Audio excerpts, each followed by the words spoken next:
नमस्कार मित्रांनो, आज या व्हिडिओमध्ये आपण एक अत्यंत रोचक आणि अनेकदा चुकीच्या अर्थाने समजला जाणारा श्लोक पाहणार आहोत. तर श्लोक असा आहे की स्त्रीणां द्विगुणा आहारो बुद्धिस्तासां चतुर्गुणा साहसं षष्ठगुणं चैव कामो अष्टगुणम उच्यते. हा श्लोक नेमका काय सांगतो? हा स्त्रियांची स्तुती आहे की टीका? खरं काय सांगायचे या श्लोकामधून? आणि आजच्या आधुनिक जीवनात हा श्लोक आपल्याला कसा उपयोगी पडतो?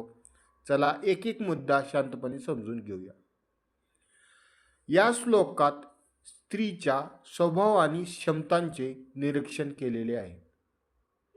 प्राचीन ऋषींनी समाजातील वर्तन, नाती, आचरण आणि दैनंदिन जीवन पाहून काही नियम व सिद्धांत लिहिले. त्या काळातील मानसिक बांधणी आणि स्त्रियांच्या जबाबदारी लक्षात घेऊन त्यांनी एक विशिष्ट गुणावर प्रकाश टाकला. येथील द्विगुण, चतुर्गुण, छटगुण, अष्टगुण हे गणिती आकडे नसून हे स्त्रीचे प्राबल्य निर्देश करणारे रूपक आहे. तर यामध्ये असे म्हणतात की त्रीणाम द्विगुणा आहार. तर याचा साधा अर्थ आहे की स्त्रीला शारीरिक आणि मानसिक ऊर्जेसाठी जास्त पोषणाची गरज असते. कारण स्त्रीवर घर, कुटुंब, माता, मानसिक ताण, सामाजिक अपेक्षा अशा अनेक जबाबदाऱ्या असतात. तिचे शरीर आणि मन दोन्ही सातत्याने काम करत असतात. त्यामुळे आहार, विश्रांती आणि ऊर्जा यांची तिला गरज असते. हेच या भागातून सांगितले आहे. पुढे म्हणतात की बुद्धिस्तासाम चतुर्गुणा.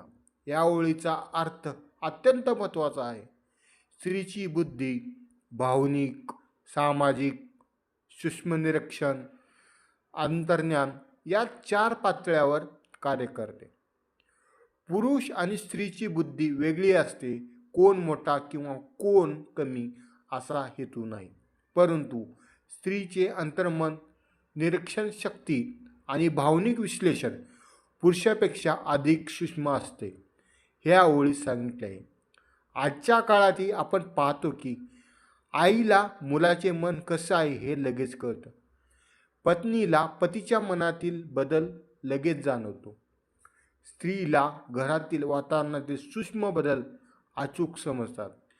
हे चतुर्गुण बुद्धीचेच उदाहरण आहे. आता पुढे चाणक्य म्हणतात की साहसम षटगुण. साहसम षटगुण. स्त्रीचे साहस हा एक मोठा विषय आहे. प्रसंगी घर सांभाळणे, प्रसंगी करिअर सांभाळणे, परिस्थिती किती कठीण असली तरी शांतपणे टिकून राहणे, प्रसूतीसारखे कठीण शारीरिक संकट सहन करणे, संकटात कुटुंबाला आधार देणे. स्त्रीचे धैर्य 6 पट अधिक आहे असा त्याचा अर्थ आहे. हे अतिरंजित वाटू शकतं, पण इतिहासात आणि आजच्या काळातही स्त्रियांनी दिलेल्या योगदानाकडे पाहिलं तर ही ओळ अत्यंत सत्य वाटते. पुढे चाणक्य म्हणतात की कामो अष्टगुण. आता येथे काम म्हणजे वासनाप्रधान इच्छा नव्हे, तर मनाची ओढ, श्रद्धा, प्रेम, नात्यावरील निष्ठा असा अर्थ आहे.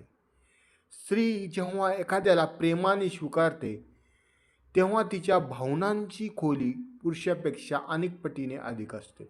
म्हणून ती नाती सांभाळताना अधिक संवेदनशील, जपणारी आणि भावनिक गुंतलेली असते. हा भाग स्त्रीच्या भावनिक निष्ठेचा गौरव करतो. आता महत्त्वाचा प्रश्न आहे की हा श्लोक आजच्या काळात आपल्याला काय शिकवतो? 1. स्त्रीच्या भावनिक आणि मानसिक गरजा समजून घेणं आवश्यक आहे. 2. तिच्या सूक्ष्म बुद्धीचे महत्त्व समाजाने मान्य करायला हवे. 3. घर सांभाळणारी किंवा काम करणारी स्त्री दोघीचं धैर्य आणि योगदान अप्रतिम असतं. 4. नात्यांमध्ये स्त्रीची जपणूक, निष्ठा आणि प्रेम हे अतिशय खोल असतं. त्याचा आदर करणे आवश्यक आहे.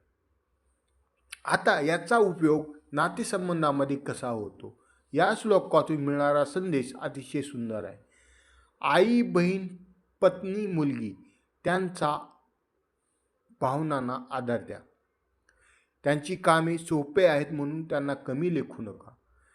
त्यांना मानसिक आधार द्या. त्यांच्या बुद्धीचा, निर्णयक्षमतेचा सन्मान करा. नातेसंबंधात त्यांची निष्ठा आणि जिव्हाळा ओळखा. हा श्लोक कोणाच्याही कमीपणावर भाष्य करत नाही. तो स्त्रीच्या अद्भुत क्षमतांची जाणीव करून देतो. स्त्री म्हणजे फक्त शरीर नाही, ती बुद्धी, प्रेम, निष्ठा, धैर्य आणि सामर्थ्य यांचा संगम आहे.